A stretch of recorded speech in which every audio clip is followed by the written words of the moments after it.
Hey, future billionaires. In today's video, we're going to discuss one of the most easiest businesses for which you can start, and that's a registered agent business. And we're going to break this video down into 4 parts. The first part of the video, we're going to address what is a registered agent business and why you should start a registered agent business. The second part of the video, we're going to discuss the requirements to start a registered agent business. The third part of the video, we're going to discuss the sales and marketing to launch your registered agent business. And the fourth part of the video, which is the bonus part of the video, we're going to discuss how to automate your registered agent business. So stay tuned through the whole entire video because we want to make sure you don't miss anything at all.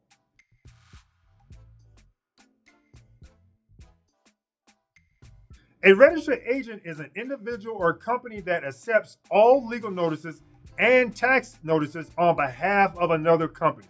So when those legal or tax notices come into the actual individual company or individual, that individual or company notifies the other company that they have received a tax notice or legal notice on behalf of that business.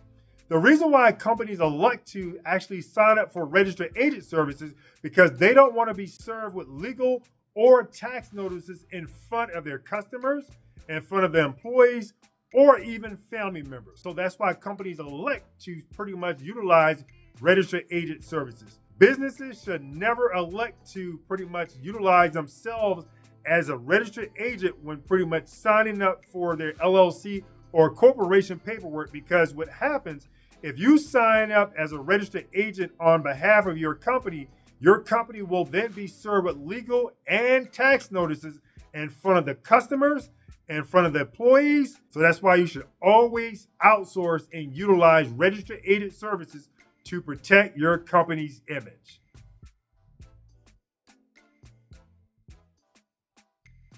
So to be a registered agent, it's very important for your business to be incorporated. Whether that be an LLC, an S Corp, or a C Corp. You actually have to talk with your tax accountant to make sure that you choose the proper structure. But you definitely want to make sure you have an incorporated business. The next thing that you want to make sure you have is a physical address, right? Because if you're going to pretty much accept legal notices and tax notices on behalf of other companies, you want to make sure you have a physical address so that when those individuals are served, they can serve them at your address. So again, you're going to be accepting all the legal and tax notices on behalf of these other companies. So it's imperative for you to have a physical address.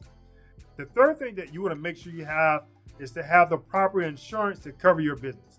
So you want to make sure that you actually have the proper amount of coverage to cover your business. So that amount can range between $1 million, or if you choose to have like $100,000. But I do recommend $1 million in general liability coverage to make sure that you protect your business. And you can usually get general liability coverage, upwards of about $500 a year, or $600 a year to make sure you cover your business in the event that any lawsuits or anything arose against your business. So just make sure you have that general liability coverage protection to cover you and your business.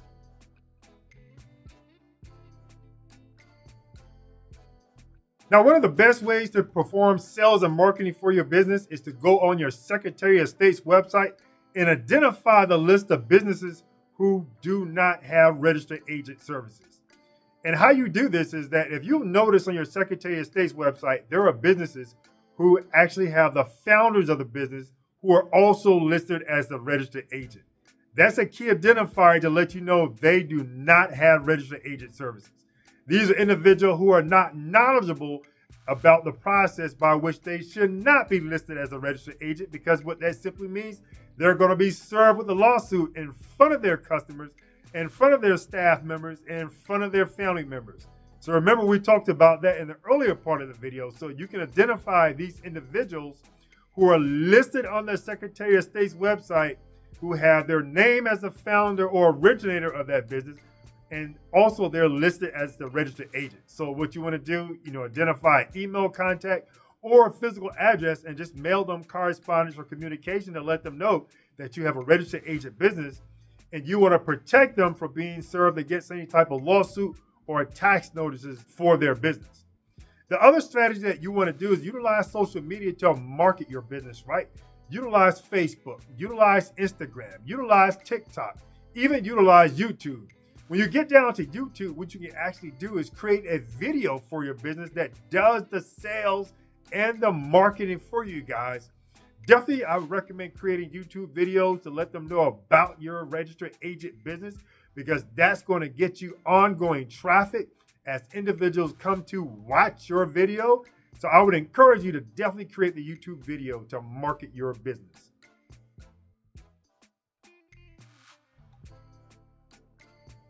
Okay, we're in the bonus section of the video, and as promised, we're going to share with you the best way to automate your business instead of utilizing manual process to run your registered agent business. Here's what I do recommend. Give your customers the ability to sign up for registered agent services on your website and pretty much charge them $50 for the first year, and every year after that, you can charge like $100. That's just my recommendation. Give them a discounted rate in that first year and charge $100 every year thereafter. Because once you give that individual the ability to sign up for registered agent services on your website, that eliminates part of the manual process. The next thing that you want to do is give them the ability to pretty much be notified when their registered agent fees are due on a yearly basis. So let's say, for example, in the state of Georgia, right? Let's say you sign up for business in the month of March. So you're going to pay your first year registered agent fees of $50, but after that, you're going to be due on an annual basis. So that business signs up for registered agent services with you in March, but they're going to want to be notified for the following year. So what you want to do in the following year, they're going to want to be notified a couple of months before.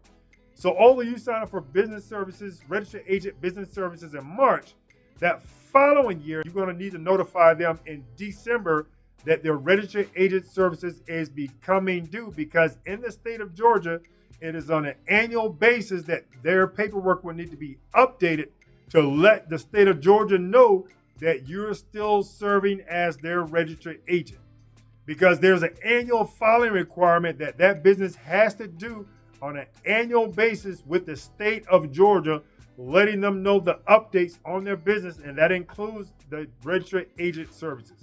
So you want to send that scheduled job notification out to that individual in December. So again, that's just my recommendation for creating scheduled jobs.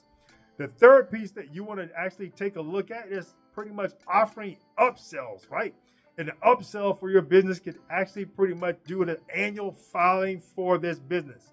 And so what is the annual filing? You're just giving the state of Georgia an update on your business and with regards to any changes with your business. So let's say, for example, if your address changed, you want to notify the state of Georgia of your address change. But if the address doesn't change, or if anything doesn't change, you're just going to submit the same annual filing information to the state of Georgia, letting them know that there's nothing has changed.